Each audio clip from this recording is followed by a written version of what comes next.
चलिए हम कृषि, भारतीय कृषि में पशुपालन, कृषि किसको कहते हैं? खेती प्लस पशुपालन बराबर कृषि, मिश्रित कृषि या कृषि। अगर कृषि भी रहे कृषि का, तो कृषि का अर्थ ही होता है फसल यानी खेती या कृषि जिसको बोलते हैं, प्लस पशुपालन। मिश्रित खेती भी रहेगा तो ही परिभाषा, मिश्रित कृषि भी रहेगा तो ही परिभाषा, और कृषि भी रहेगा तो वही परिभाषा, खेती प्लस पशुपालन। तो खेती तो पढ़ लिए सब कुछ, फसल जो भी है। अब पशुपालन पढ़ेंगे।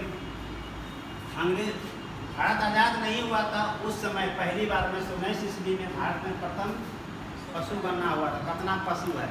सिर्फ जनगणना, जन मतलब इंसान और गणना मतलब काउंटिंग। जनगणना कितना आदमी है, बच्चा बुतरू सब, महिला पुरुष। पशु गणना, पशु का काउंटिंग हुआ, क्लियर हुआ ना। फिर हम लोग आर्थिक गणना भी कराते हैं, कृषि गणना भी कराते हैं, पशु गणना हम ही लोग कराते हैं। कितना पशु गणता है, जाकर किसान से पूछता है के गो गाय, के गो बैल, के गो बकरी, ठीक है। 2012 में कितना पशु गणना हुआ था? 19वीं राष्ट्रीय पशु गणना 2012 में, उसके बाद अभी नहीं हुआ। पशु गणना में शामिल मवेशी कौन कौन? गाय, भैंस, बकरी, भेड़, सुअर, घोड़ा, खच्चर, गधा, ऊंट, मिथुन और याक। मिथुन किसको कहते हैं? याक हमको नहीं पता। याक के गाय का ही रूप शायद होता है। गूगल पे दे सुनी को या कैसा चित्र दिखाओ। भारत में प्रति 100 हेक्टेयर सकल कृषि क्षेत्र में मवेशियों की संख्या का घनत्व सबसे अधिक कहाँ है? बिहार में ही है, बहुत मवेशी है बिहार। चलिए लिखिए,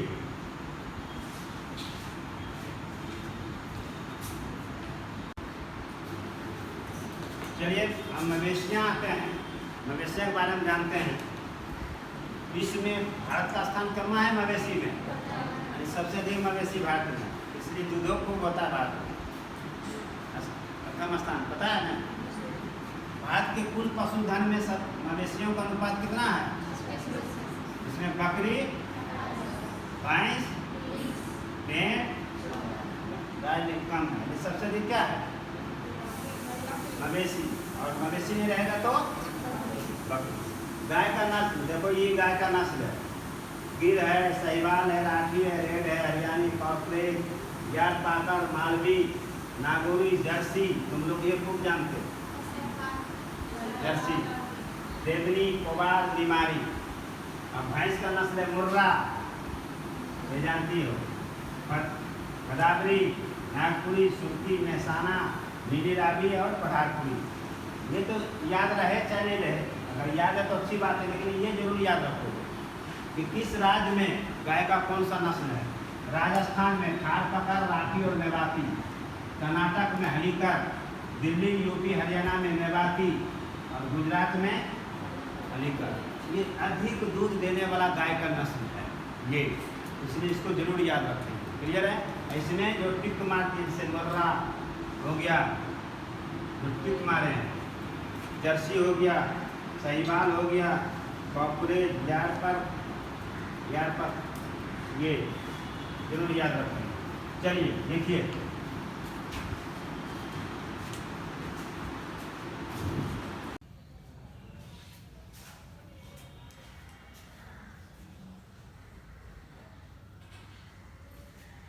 चलिए अब अगला देखते हैं पशुपालन का विकास का क्या प्रयास किया गया सरकार के द्वारा।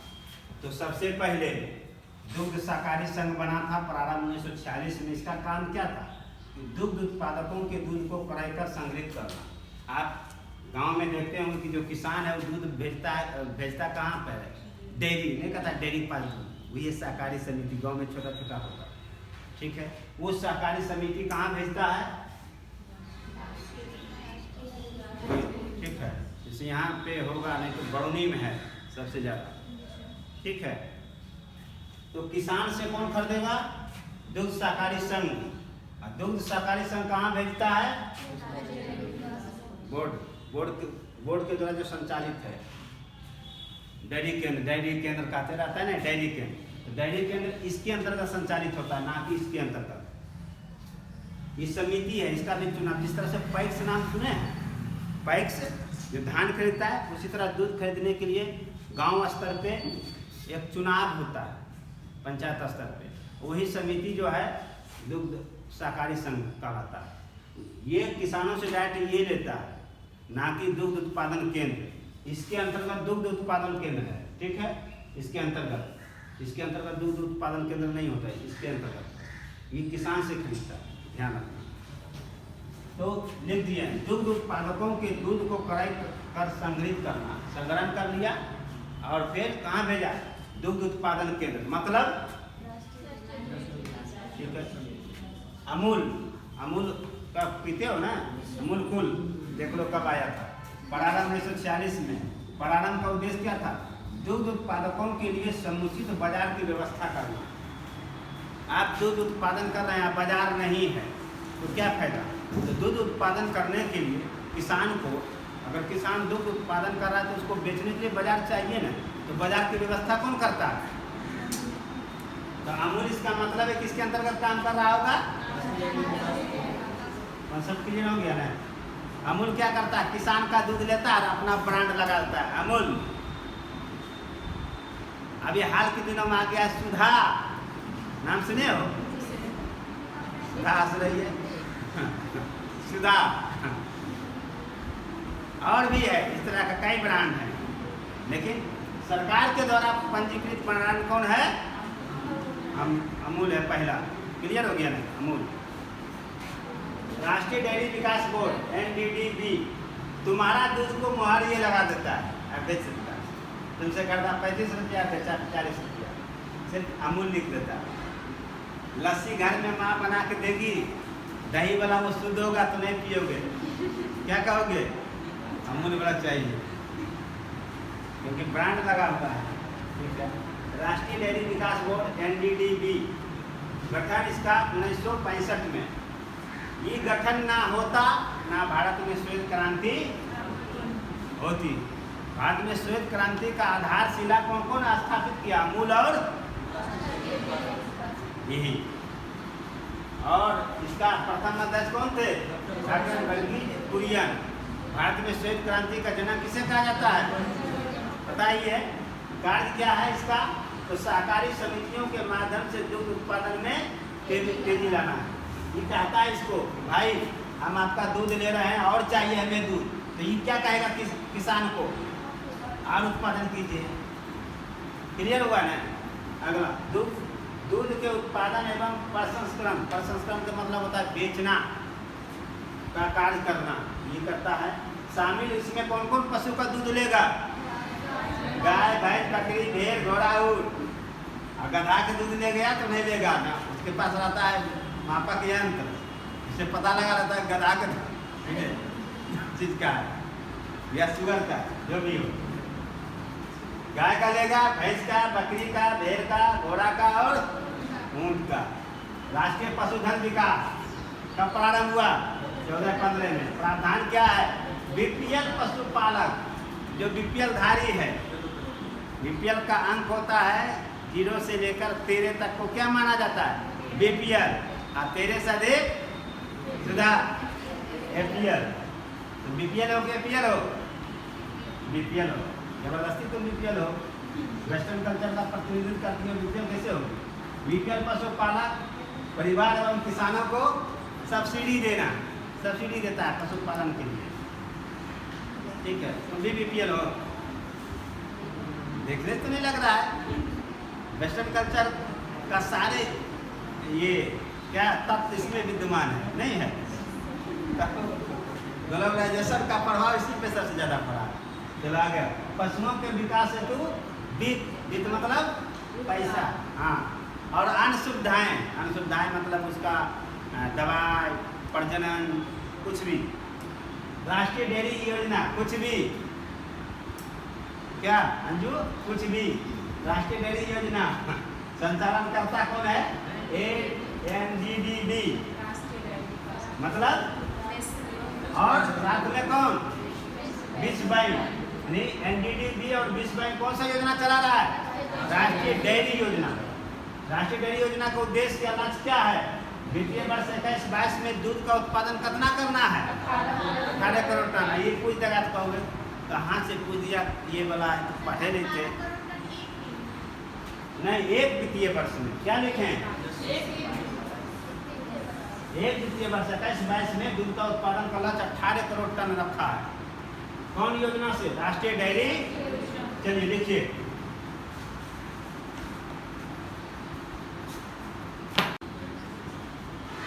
चलिए अब हम पशुपालन के अंतर्गत जो उत्पादन है उसको राज्यवार हम देखते हैं स्थिति। पशुधन की संख्या उत्तर प्रदेश, राजस्थान, मध्य प्रदेश, पश्चिम बंगाल सबसे अधिक और 4 गो है। इससे उत्तर प्रदेश ये क्रम मुआय नहीं दिए अवरोही क्रम या घटते क्रम में, ठीक है। उत्तर प्रदेश में सबसे अधिक और उससे कम राजस्थान में, उससे कम मध्य प्रदेश, उससे कम पश्चिम बंगाल। मवेशियों की संख्या सबसे अधिक कहाँ है? पश्चिम बंगाल में। बिहार का कितना स्थान है मवेशियों में? चौथा है, ध्यान रखना जरूरी यहाँ पे।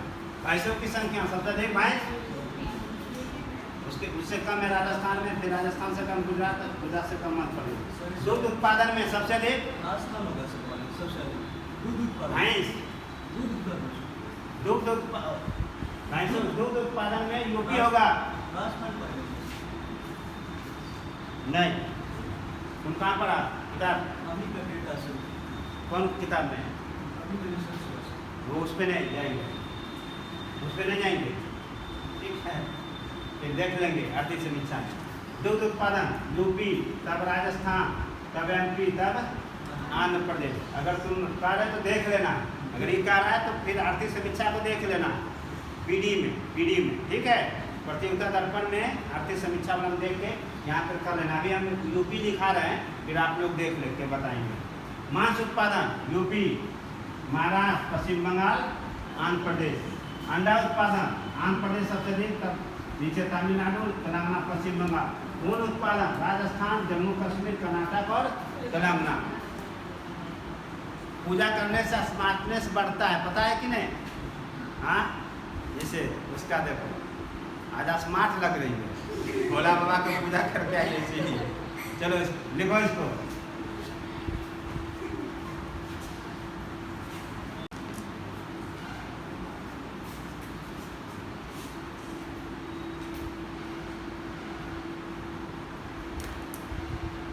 चलिए दुग्ध उत्पादन में आते हैं। दुग्ध क्रांति में 2 क्रांति है, श्वेत क्रांति, ऑपरेशन फ्लड। क्या है, किससे संबंधित है? ऑपरेशन फ्लड मतलब दुग्ध का क्या करना है? उत्पादन। और ये ऑपरेशन फ्लड। विश्व में भारत का स्थान दूध उत्पादन में करना प्रथम स्थान है। दूध उत्पादन में सर्वाधिक योगदान किस पशु का? सर्वाधिक दूध देने वाला गाय का नस्ल साहिवाल नस्ल सबसे अधिक दूध देता है गाय वाला, गाय का। सर्वाधिक दूध देने वाला भैंस का नस्ल मुर्रा भैंस का नस्ल सर्वाधिक दूध देता है। सर्वाधिक दूध देने वाला बकरी का नस्ल जमुनापारी, जमुनापारी बकरी का नस्ल है जो सर्वाधिक दूध देता है। मुर्रा भैंस का नस्ल है जो सर्वाधिक दूध देता है। और गाय साहिवाल का गाय का नस्ल साहिवाल है जो सर्वाधिक दूध देता है। क्यों हंसा तुम लोग? हम हंस रहे तो फिर तुम लोग क्यों हंसा? हाँ, हंसने की इतनी हिम्मत कैसे हो गई? प्रति व्यक्ति दूध उपलब्धता प्रथम पंजाब, दूसरा यानी पंजाब में प्रति व्यक्ति दूध उपलब्धता ज्यादा है, उसके बाद हरियाणा में। प्रति व्यक्ति दूध उपलब्धता मात्रा में एक व्यक्ति को भारत में कितना ग्राम दूध उपलब्ध है? 337 ग्राम। 337 ग्राम। क्या पौवा पीती हो? हाँ, एक पौवा में क्या ग्राम? एक पौवा में कितना ग्राम? तुमने बोलेगी एक पौवा में कितना ग्राम? 250 ग्राम होता है। कुछ नहीं जानती है? चलो लिखो।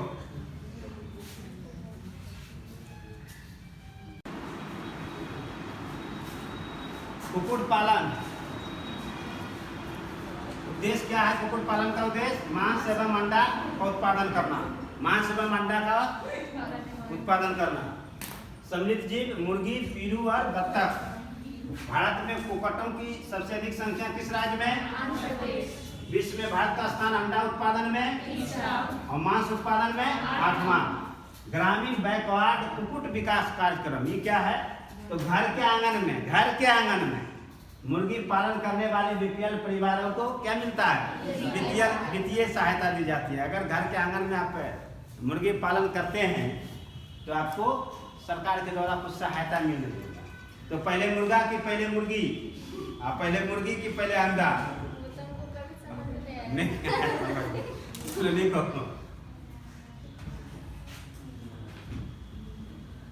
मनोज,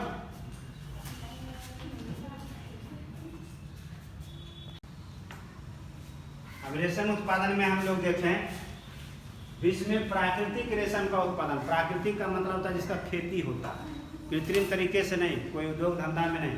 प्राकृतिक का मतलब होता है प्राकृतिक पद्धति यानी खेती के विधि से, ठीक है। तो उसमें प्रथम स्थान किसका है? पूरे विश्व में चीन का। भारत का स्थान दूसरा है। विश्व में प्राकृतिक रेशम के उत्पादन में भारत दूसरा स्थान है, प्रथम चीन है। भारत में पाए जाने वाले रेशम का किस्म मात्र 5 किस्म में ही भारत में रेशम का पाया जाता है, 5 किस्म। वो 5 किस्म कौन है? Mulberry, tropical tasar, oak tasar, muga और एरी, ये 5 है। अगला, भारत में सबसे अधिक उत्पादन किस किस्म का होता है? मलबरी रेशम का।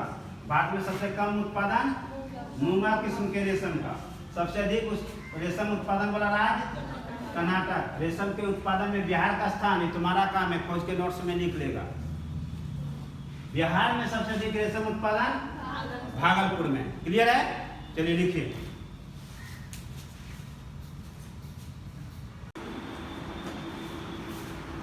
चलिए अब हम आते हैं मत्स्य उत्पादन में। मत्स्य उत्पादन के बारे में हम लोग जानते हैं कि विश्व में मछली उत्पादन में स्थान, प्रथम स्थान किसका है? मछली उत्पादन। दूसरा भारत का है, तीसरा पेरू। प्रथम चीन, दूसरा भारत, तीसरा पेरू। राज्यवार अगर मछली का उत्पादन देखें तो कुल मछली उत्पादन में प्रथम स्थान, यानी भारत में सबसे अधिक मछली कहाँ होता है? आंध्र प्रदेश में, इसलिए कहता है कि आंध्रा मछली। और श्रिम्प या झींगा मछली नाम सुने होगा, ये भी सबसे अधिक कहाँ होता है? आंध्र प्रदेश में। समुद्री मछली उत्पादन में प्रथम स्थान, यानी समुद्र वाला मछली उत्पादन में प्रथम स्थान किसका है? गुजरात का। स्वच्छ जल में, यानी मीठा पानी जिसको बोलते हैं, स्वच्छ जल मतलब मीठा पानी में मछली उत्पादन में प्रथम स्थान किसका है? आंध्र प्रदेश का। इसका मतलब है कि आंध्र प्रदेश में मछली का उत्पादन 2 तरीके से होता है, समुद्र से भी और स्वच्छ जल से, मीठा पानी से। बिहार का स्थान कहाँ है? इसका मतलब है कि बिहार में स्वच्छ जल में होता है कि ये समुद्र वाला में? बिहार में समुद्र, बिहार का किस किनारे में समुद्र है? तुम्हें से समुद्र का। बिहार का कौन सा सीमा सटता है? कौन जिला समुद्र का बिहार का? तुम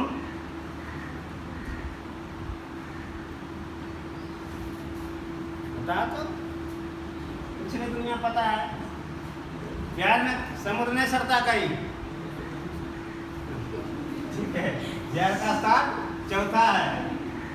स्वच्छ जल में मछली उत्पादन में प्रथम स्थान आंध्र प्रदेश, बिहार का स्थान चौथा। जल क्षेत्र मत्स्य उत्पादन, अब जल क्षेत्र के आधार पर वर्गीकरण करेंगे, खारा जल और मीठा जल। खारा जल मतलब समुद्री जल, मीठा जल मतलब नदी, नहर, तालाब, झील, झरना, ये सब में मीठा जल इसको कहते हैं। खारा जल मतलब समझ गया? तो खारा जल में देखो 29.25%, और मीठा जल में सबसे अधिक होता है मीठा जल में, परसेंटेज लिखना भूल गए, 70.74%। देख लो यहाँ पे 70.74%, यानी भारत में सबसे अधिक मछली का उत्पादन मीठा या खराब पानी में? मीठा पानी में 70.74% होता है। मीठा पानी कहाँ है? नदी, नहर, तालाब, झील, झरना, कुआं, ये सब मीठा पानी श्रेणी में है, ठीक है। खारा समुद्र जल, या राजस्थान में कुछ है वैसा झील जो खारा का है ना, चिल्का झील वगैरह, ये सब झील मीठा पानी का भी है और झील खारा पानी का भी है। यहाँ पे भी कहते हैं झील, तो समझ जाना कि झील खाली मीठे का नहीं होता है, खारा का भी झील होता है। क्लियर है ना? तो खारा पानी में कौन कौन मछली है? मछली किस्म मैकरेल, सारडाइन, सालमन, हेरिंग, पर्च और कैटफिश। कैटफिश तो आप लोग सब जानते हैं, कैटफिश। और मीठा पानी में कौन मछली होता है? रोहू। हम लोग रोहू ही खाती हो ना, कतला, हिलसा, टेंगरा। टेंगरा खाई हो? टेंगरा सब मीठा पानी का, रोहू, कतला, हिलसा, टेंगरा। क्लियर है? तो ये आज का क्लास का पशुपालन का, यानी कृषि के पशुपालन में हमने पशुपालन पढ़ा दिया, कुक्कुट पालन में पढ़ा दिया, रेशम उत्पादन और मत्स्य पालन। अब हम अगले क्लास का इंतजार कीजिए। अगले क्लास में हम कृषि क्रांति पढ़ाएंगे। कृषि क्रांति में विभिन्न प्रकार के कृषि क्रांति, उसमें हम ये भी बताएंगे नीली क्रांति, श्वेत क्रांति, सदाबहार क्रांति और प्रथम एवं द्वितीय हरित क्रांति। इतना क्रांति पढ़ना। अगर ये क्रांति नहीं पढ़ेंगे तो अपने कृषि में फिर कुछ नहीं पढ़ा, एग्जाम में गोल्ड हो जाएंगे। तो अगले क्लास का इंतजार कीजिए, अगले वीडियो का इंतजार कीजिए। तब तक जितना हमने पढ़ाया उसको रिवीजन करेंगे। तब तक के लिए, अगले क्लास के लिए इंतजार के लिए बहुत बहुत धन्यवाद। Thank you.